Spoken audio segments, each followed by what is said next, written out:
In the near future, Earth is a perfect place with no violence and a healed environment. However, this is because aliens known as souls have taken over humanity. They're parasites that travel from planet to planet, inserting themselves into the bodies of the dominant species and getting rid of the host's consciousness. The souls can still access the host's memories and can be differentiated from normal humans by the silver rings in their eyes. There are a few humans that haven't been taken over yet and hide away to survive. One of these rebels is Melanie, who is trying to hide in a hotel but sadly is still found by a group of cop-like souls known as Seekers. Melanie manages to hit a few of them and runs to the next floor, where she jumps through the window and obtains severe injuries when crashing on the ground. The Seekers capture her and take her to a medical facility, where all of Melanie's wounds are instantly healed with an alien spray. Then they take a soul parasite from a capsule and insert it in her body. When she wakes up, her eyes have changed and the soul in her introduces herself as Wanderer. For the rest few hours, Wanderer is allowed to rest and get used to the new body, only to discover a voice in her head. It turns out Melanie refuses to die and is fighting Wanderer's control. Later, Seeker Blondie calls Wanderer to her office and asks her to access Melanie's memories so they can learn where the rebels are hiding. Wanderer does so and starts explaining Melanie's past. One day while she was swimming with her brother Jamie, the Seekers arrived. The siblings stayed hidden in the pier while in the house. Their dad self-deleted to avoid becoming a soul. Melanie tries to stop Wanderer from saying these things but she isn't strong enough. That night, Wanderer dreams about her host's memories. Melanie was raiding a house for food when she suddenly was attacked by the occupant Jared, who thought she was a soul. Soon he realized she was human like him and kissed her in excitement, but Melanie pushed him off and ran away. Jared went after her and after proving he was human, he asked to team up. When Wanderer wakes up, she can't forget the sensation of the kiss. Then she draws a portrait of Jared until Melanie forces her to drop the pencil. The next day Blondie finds the drawing and scolds Wanderer for it before asking for more information. Wanderer explains Melanie and Jamie started to live with Jared in the countryside. Melanie and Jared grew close and eventually got together. Feeling their love leaves Wanderer very confused and Blondie has to remind her humans' physical urges are also wrong. The flashback continues showing that one day Jared saw the Seekers approaching so they had to run away, hoping they would find the rebels. During the journey, they stopped to rest at a hotel, where the Seekers found Melanie. She was being a distraction so the others could run away. Afterward Wanderer says she can't see any more memories and Blondie leaves, however there's a landscape on her mind that she immediately draws. Melanie convinces her to tear the paper into pieces because showing that location to the Seekers would put her loved ones in danger. For the next few days, Blondie keeps on interrogating Wanderer, who doesn't say anything more because now that she's felt Melanie's love she wants to protect it. One afternoon, Blondie informs Wanderer that Jared was sighted and the Seekers would soon find him. Wanderer freaks out and tries to attack her, but Blondie quickly overpowers her and puts her to sleep with the spray. Later at the facility, Blondie and a doctor conclude Melanie isn't letting Wanderer take over and announce they'll transfer her to a more compliant host. Blondie plans to take over Melanie just to see her memories and ditch the body later. Wanderer is left to rest for the night since the procedure is in the morning, and Melanie convinces her to escape. She teaches her how to get the door stuck with a chair and makes her jump off the balcony, landing in the pool. A Seeker tries to stop Wanderer, but Melanie makes her turn the spray to put him to sleep. Then Melanie wants to steal a car, however Wanderer knows she can just ask for it by saying it's an emergency. A driver gives it to her without hesitation because these aliens don't usually do crime and blindly trust each other. In the building, Blondie and the doctor struggle with the door and eventually break it down, but it's too late. They search the room and in Wanderer's clothes they find the pieces of the drawing. During the drive Melanie keeps sharing memories of his relationship with Jamie to distract Wanderer and force the hands to steer the car into the direction of the rebels' base.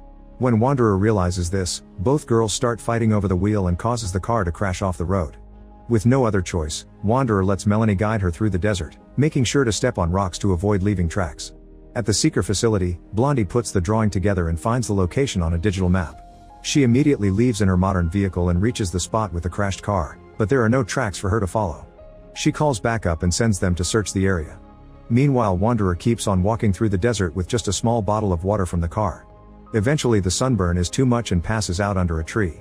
There she's found by Jeb, the leader of the rebels. As he gives her some water Wanderer says you found us, and the use of us gets Jeb's attention. At that moment more rebels arrive, but they aren't happy. Maggie slaps her while Ian and Kyle want to kill her for being a parasite. However Jeb keeps them back with his weapon and blindfolds Wanderer to bring her with them. The group enters a secret cave in the mountains where the rebels have been hiding all along. Melanie's loved ones are there, but Jared immediately hits her. Maggie says Melanie should be taken care of by their doctor like the other parasites, but a shocked Jamie disagrees. Wanderer is given a room and Jamie spies on her through a hole on the roof. Melanie asks Wanderer not to tell anyone about her voice because they'll think she's lying. Jared guards her room knowing the other guys will want to kill her. When they come, Jared starts fighting Kyle and Wanderer rushes out to defend him, but they ignore her and keep fighting. Ian uses the chance to grab Wanderer and start choking her, but at that moment Jeb shows up and fires a warning shot, making everyone stop. He announces the corridor to Wanderer's room is now off limits and threatens to shoot anyone who tries again. Before leaving, Jared asks Jeb to keep Jamie away from her. Sometime later, Ian, Jared, and Kyle notice that the Seekers are in the area. Eventually the group gives up because there are no clues to follow, but Blondie refuses to leave with the others. Back to Wanderer, she finally sees Jamie spying on her and explains she's taken over Melanie's body while Jeb listens to them in secret. At that moment the guys come back and Jared reminds Jamie to stay away from Wanderer because she's evil. However, Ian is starting to have doubts because souls usually don't come to the defense of others. In the desert, Blondie gets a call informing that the search team is going back because humans were detected in the area. In the morning, Jeb tells Wanderer he'll call her Wanda for short and takes her to an underground river so she can wash herself. Then she takes her to their wheat plantation, which they keep alive thanks to some mirrors in a hole in the roof that redirect sunlight. At the same time the Seekers begin searching the area in helicopters. Soon Jeb hears the choppers and sends everyone to close the mirrors so they won't be seen, getting rid of the reflection just in time.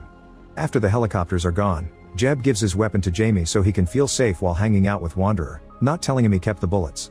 Jamie takes Wanderer to see a cave filled with glowworms and Melanie decides they should share the truth. Wanderer explains that Melanie is still alive inside her and a relieved Jamie hugs her. Meanwhile a group of humans leaves in trucks to search for supplies. They ride a supermarket and when they're loading the trucks, they're found by a Seeker. Jared quickly knocks him out and puts him in the truck before they drive away. The next morning Wanderer is invited to harvest the wheat. While she works, she keeps exchanging flirty looks with Ian. Maggie refuses to give her water and Ian shares his. Wanderer enjoys the attention even though Melanie reminds her he tried to kill her. Suddenly the sound of the choppers coming back startles Jamie and causes him to get hurt with a scythe. Everyone rushes to close the mirrors again and avoid getting found. The helicopters fly away and notice one of the trucks on the road driving faster than allowed.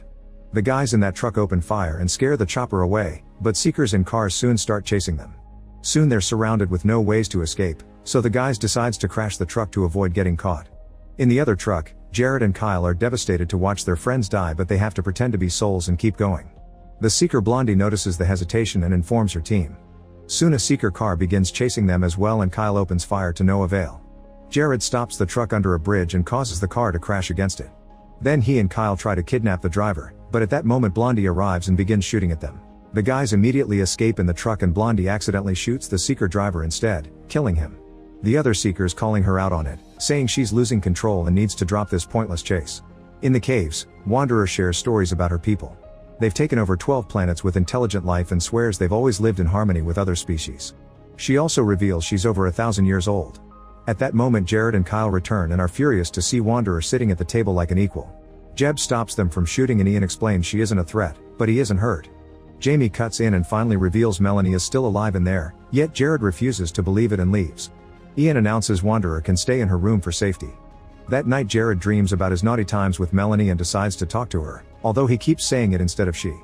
Ian agrees to give them a moment in private and Jared kisses Wanderer, causing Melanie to panic and force Wanderer to push him away like their first time. Jared is excited because he sees this as proof Melanie is still in there and says he loves her. Terrified, Wanderer runs away to hide near the river. At that moment Kyle comes looking for her, so she hides underwater. She waits for him to leave and tries to escape through another tunnel, but he's waiting for her and immediately attacks her. After lots of struggle, he tries to push her into the waterfall, but Wanderer manages to punch him and make him fall instead. Melanie wants to let him die, but Wanderer grabs his hand to keep him from drowning. Soon Ian and Jared arrive and help her take him out of the water. Afterward the doctor checks on both of them and Jeb demands an explanation. Wanderer says it was an accident and Ian doesn't believe her, but since they have no proof of an attack Kyle gets to stay for now. Then Jared tells Ian to stay away from Wanderer and leaves with Kyle on another supply run. Later Ian takes Wanderer out of the cave to enjoy the sunlight and admits he likes her. Wanderer says she likes him too and Ian tries to kiss her, but Wanderer stops him because of Melanie's protests. Ian kisses her anyway and Wanderer asks for time to think. Meanwhile at the Seeker facility, Blondie continues to watch footage of the area and sees her hand shaking. She refuses to admit she's losing control as she hears a voice in her head. Sometime later, Wanderer notices that Jamie's wound hasn't received proper care. She rushes to confront the doctor and is horrified to discover that the kidnapped Seekers are brought here so the doctor can remove the parasites, which kills them. After calling the group monsters, she goes to her room to cry. Days pass with Wanderer refusing to leave the room or eat. Eventually Jeb comes to check on her and points out she can't expect humanity to surrender. Wanderer wants to leave, so to make her stay Jeb promises not to bring any more hostages. He also informs her that Jamie is severely sick because his wound is infected. Worried, Wanderer rushes to check on Jamie as she tries to talk to Melanie, yet the voice isn't responding anymore. She lies to Jamie and says Melanie is fine, but then she rushes to see Ian and asks him to kiss her. Nothing in her tries to interrupt the kiss, which confirms Melanie is gone. However, Ian refuses to believe it and asks Jared to kiss Wanderer instead. This causes Melanie to react and make Wanderer bite Jared to stop the kiss. Hearing about Jamie, Melanie agrees they must do something and Wanderer convinces Jared to take her to the city. Outside the hospital, Jared's knife gives Wanderer some wounds that she uses to get an appointment with a doctor. The advanced spray immediately heals all the wounds, and while the doctor is distracted, Wanderer steals a bunch of spray bottles in her bag. On her way out, she sees a soul capsule and takes it as well. Nearby, a mysterious bike gets ready to follow them. The duo makes it back to the caves and the sprays immediately heals Jamie, who instantly feels better. Now the group trusts Wanderer more and take her to their next supply run because she can get all the food legally, thanks to her eyes. Moments later, when they return to the cave, they're shocked to see the guard dead on the ground. At that moment, Blondie appears because she had been the one on the bike. She gets ready to shoot them, but Jeb appears and shoots her down first. Blondie is taken to the cave and healed with a spray, which leaves her very confused. Wanderer asks her a few questions and realizes the other seekers don't know where she went, so they should be safe. After lots of thinking, Wanderer talks to the doctor and says she can teach him how to remove parasites without killing them if he promises not to murder them anymore, which he agrees to. Afterward, Blondie is sedated and the doctor makes an incision, which Wanderer uses to teach the humans how to carefully remove the alien by coaxing it out. The little alien is put inside the capsule she stole and Blondie wakes up as a human again, revealing her original name as Lacey. Like Melanie, Lacey was also stuck inside her own head, and this caused Blondie to chase after Wanderer to stop more hosts from becoming like her. A few hours later, the group goes to the city and Wanderer uses the laser system through which the capsules arrive at Earth to send the Blondie parasite back to space. When they return to the caves, Wanderer asks the doctor to remove her from Melanie's body and let her die. Everyone disagrees with the idea since they can save the parasite too, but Wanderer doesn't listen. Ian goes after her and says he loves her, so Wanderer finally gives him a kiss as goodbye. Sometime later, Wanderer wakes up and is shocked to see Melanie in front of her. The group brings a mirror and explains they've given her the body of a girl that had brain death, so instead of taking a life, she's actually helping this person live. Now Wanderer can start a new life with Ian with her new human named Wanda, while Melanie gets to go back to Jared. Some months later, both couples are out in the city and are stopped by a seeker. He immediately removes everyone's sunglasses to learn they're human and notices Wanda's alien eyes, asking if she's a prisoner. The others want her to lie to save herself, but Wanda says she's friends with humans. This causes the seeker to smile. It turns out he's also working with a group of humans who has been looking for other survivors, and they invite the couples to team up. Make sure to subscribe and turn on notifications so you can watch more videos like this. Thanks for watching.